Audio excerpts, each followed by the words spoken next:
All right, investigating the intermediate value theorem. Before we do that, let's talk about the vocabulary word continuity and what it means for a function to be continuous at a point. So if we talk about a function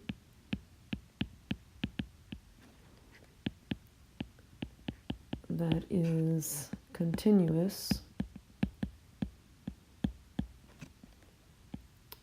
at x equals c, it's got to satisfy three conditions. Condition 1, f of c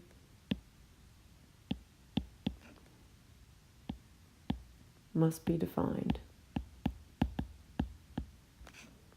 2, the limit as x approaches c of f of c must exist.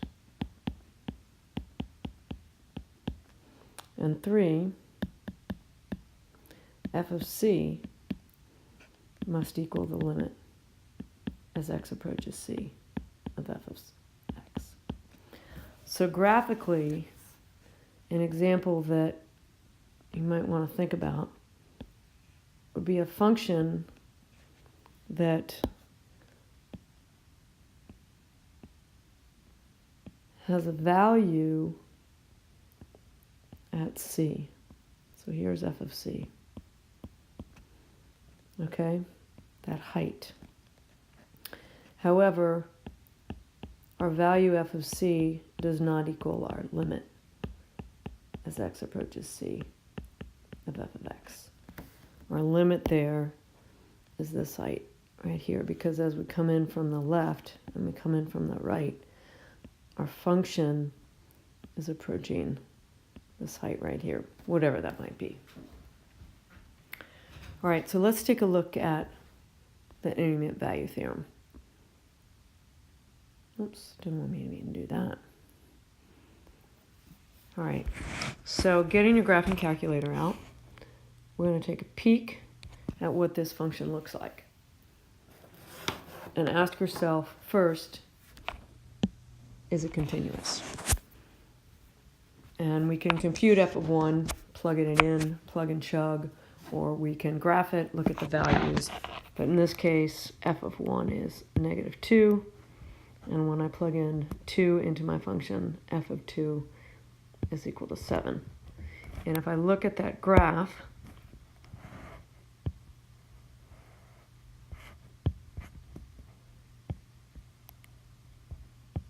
okay, looking at that graph, again, you can pull up your graphing calculator and graph it, or you can plot numerous points if that helps you. But looking at that graph, we know f of 1 is down here at -2, and f of 2 is way up here at 7. And when I graph it, I know, not going to be super great, but it's going to look something like that. All right. And the question B, why do you think the graph of f must cross the x-axis somewhere between x is equal to -1 and, x is equal to +1 and x is equal to 2? In other words, why must there be a number c between 1 and 2 such that f of c equals 0? And again, looking at the function, what can you say about it?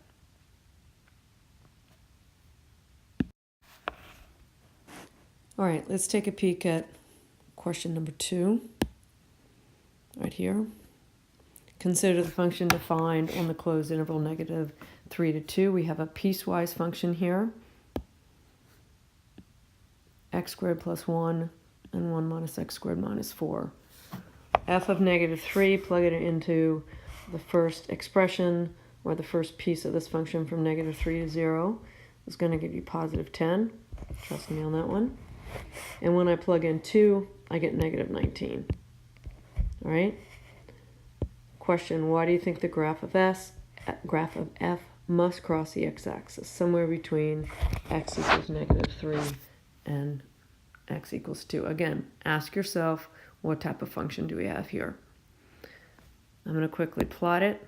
And again, you can do this on your calculator.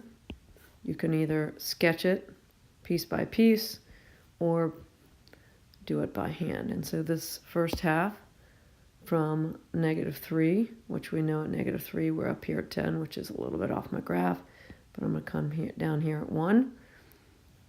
And then from 0 to 2, we know at 2 I'm way down here at -19, or pretend it's on the page, and it goes something like that. And it does stop because it's a closed interval. So there we've plotted it. Estimate any 0. So we have some 0 somewhere between 0 and 2. We can estimate it pretty easily there. Moving on. Alrighty, so let's take a peek up here. Now, we got two functions. We have a function here, again, piecewise. It's h of x equals x squared plus 1, and then that's from -3 to 0, and then from 0 to 2, we have -1 minus x squared minus x to the 4th. And we find that h of -3, again, plugging in -3 into the first piece of this function, and then h of 2 is -21. The question we want to ask is, will h of x take on a value 0 somewhere in the interval from -3 to 2? Why or why not? There's the question. And I want you to go back to that idea of continuity. And you need to know those conditions in order. Condition 1, condition 2, condition 3. Let's plot the graph.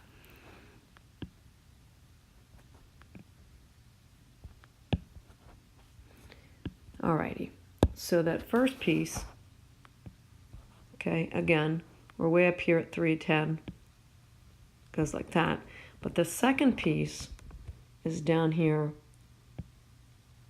open circle at 0, well, at x equals 0, -1, and then at 2, I'm way down here, at 21. Oh, and again, it ends, because this is a closed interval piecewise function defined on a closed interval. Explain in general terms why you came to your conclusion in part B. Again, why or why not, okay, must our function take on a value 0 somewhere in that interval? Now here's the punchline, okay? We are ready to formulate the formal statement of the intermediate value theorem called the IVT. This is the first existence theorem that we're going to use this year. We did have one other theorem in section, I believe it was 1.3, which was called the squeeze theorem. Some of you forgot that on the quiz, so we need to remember the squeeze theorem. We'll call it the squeeze theorem. Got to review that. All right, so what does the intermediate value theorem says? What are the first two functions that we dealt with on page 1 have in common versus this third function, h of x, that doesn't have in common? If you look at the graphs, first one is f, one was g, now we have h, all right?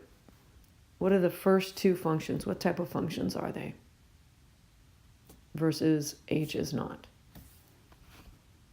Okay, if you said it was a continuous, that's correct.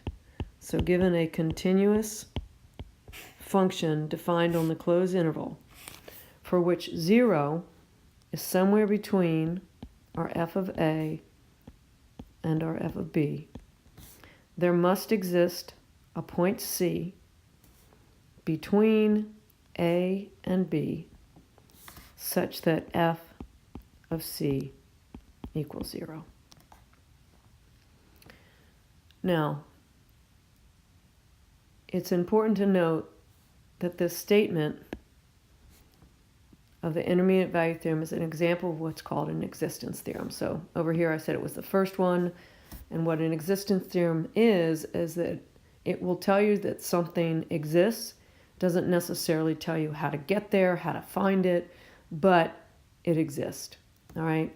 So I want you to just take a peek and read 5 and 6, and most of you have this worksheet that I passed out in class. So there you go. Take a peek at 5 and 6. These are applications of the IVT.